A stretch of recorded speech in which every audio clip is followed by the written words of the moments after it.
gampang digunakan as a user, baru oke sih. Tapi kalau untuk maintaining atau misal untuk retensi penggunaan aplikasi selanjutnya, ini yang perlu agak ditingkatkan sih menurut saya.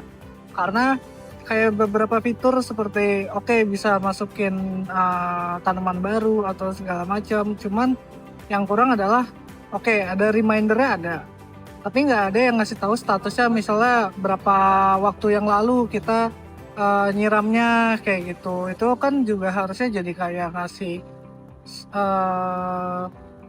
status dari si tanamannya kayak gitu. Terus kedua, uh, kalau untuk as an individu mungkin tapi kalau misalnya dia di sini kan fungsinya untuk tanaman yang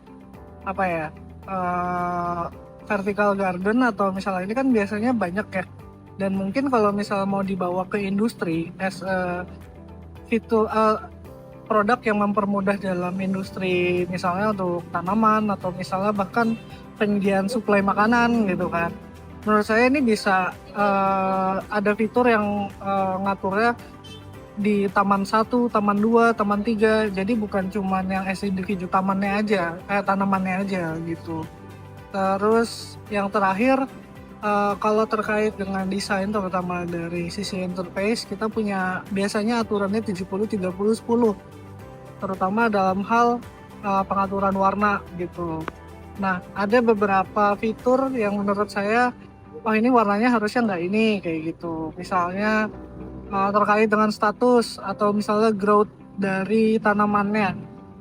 Itu kan pikirannya sesuatu yang positif ya. Kayak penggunaan warna oranye itu malah jadi kayak kesannya negatif nih. Loh kok baru 30 atau nanti pas udah 50% berubah warna kah atau kayak gimana.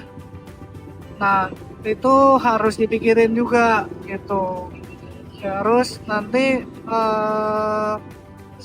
tadi yang paling benar adalah kalau ini as individual aja yang usaha rumahan atau emang untuk taman rumahan, mungkin masih atau masih bisa ditingkatin lagi tadi terkait aturan warna dan sebagainya macamnya gitu. Kalau yang saya lihat sebenarnya ini kan fungsinya untuk maintaining dari si tanamannya sebenarnya. Tapi untuk kemudahan kalau dia pemulanya yang dia berbarengan sama produk si vertical garden ya,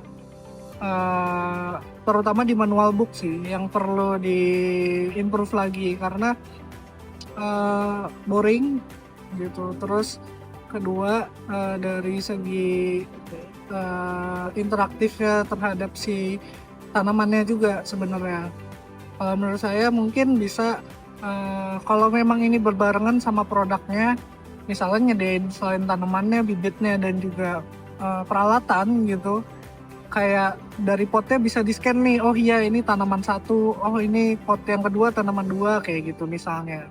Itu jadi ketika dia scan langsung ke profile dari tanaman yang nomor sekian itu gitu. Oke.